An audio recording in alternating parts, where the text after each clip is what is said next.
είναι και trendy with me, θα μιλάω λίγο σιγά γιατί και με την ομάδα μου δίπλα. Θα ξεκινήσω με foundation από Emanuela Cosmetics. Θέλω κάτι που να μου κρατήσει έτσι όλη μέρα. Ήρθαμε στο Λονδίνο εχθές, είχα μια απέσια πτήση. Μπορεί να ήταν από τις χειρότερες μου, όχι μπορεί, ήταν από τις χειρότερες μου. Κουνούσε πάρα πολύ, δεν μου έχει ξανασυμβεί τόσο πολύ και είδα και γύρω μου, δεν ξέρω για ποιο λόγο συνέβη αυτό, αν έτσι ήταν να γίνει ή αν τους άλλαξαν θέση. Κάποια στιγμή είδα αυτούς που όταν είμαστε κάτω στο έδαφος κατευθύνουν ρε παιδί μου τα άτομα να φέρνουν όλες τις γυναίκες με τα μωρά, παιδάκια, βρέφη, οτιδήποτε σε μικρή ηλικία. Προς τα εκεί που ήμουν, δεν ξέρω αν ήταν αυτή η θέση τους, αλλά αυτό τους έφερνε όλους προς τα εκεί μπροστά, δεν είδα κανένα να πηγαίνει. Οπότε είχα όλα τα μωρά, τα βρέφη, τα παιδάκια δίπλα μου, κοντά μου, μπροστά μου, πίσω μου και γενικά τα μωράκια δεν με πείραζαν παρόλο που έκλαιγαν. Τι να κάνουν πιο αυτά τα καημένα. Με πείραξαν περισσότερο ούτε τα παιδάκια αυτά που με πείραξαν, με πείραξαν οι γονείς των παιδιών. Και θα πω το γιατί.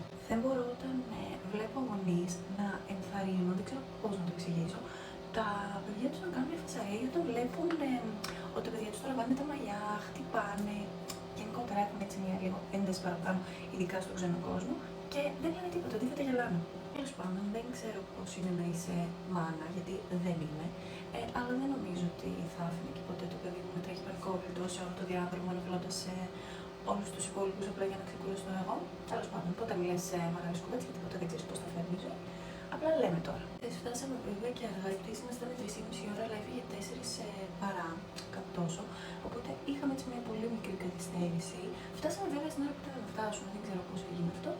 Μετά το λεωφορείο μέχρι το κέντρο έκανε πάρα πολύ ώρα. Μετά μπήκαμε στη Liverpool Street, κάναμε μια βόλτα, πήραμε το μετρό, πήγαμε Oxford Street, μπήκαμε στα Primark. Εννοείται, πριν κλείσουν, ήθελα πάρα πολύ να πάω να πάρω πιτζάμες.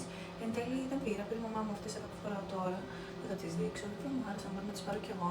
Και μετά κάναμε έτσι μια βόλτα στο Soho, Chinatown, πήγαμε και στο Piccadilly το βραδάκι και μετά γυρίσαμε σπίτι, έφυγε πλέον 11 η ώρα. Μου αρέσει πάρα πολύ η απόκρουση από αυτό το υγρό ρούζ από μέρη, δηλαδή δείτε το, είναι πάρα πολύ φυσικό. Αν θέλετε κάτι έτσι πολύ φυσικό, νομίζω ότι αξίζει πάρα πολύ να το πάρετε.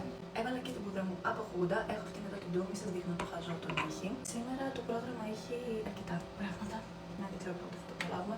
Θα πάμε στο Notting Hill για αρχή και μετά στο εμπορικό τους. Θέλω να πάω να πάρω road πράγματα, οπωσδήποτε. Ελπίζω ο καιρός να μην μας τα χαλάσει, γιατί χθες όταν φτάσαμε έβρεχε. Μετά βέβαια εντάξει λίγο ψιλοσταμάτησαν και σήμερα δείχνει σύννεφια. Καλά, αύριο δείχνει 100% βροχή. Το αστείο είναι ότι γενικά βγάζω βίντεο για vlog από όλο το ταξίδι, ότι δεν το ανεβάζω.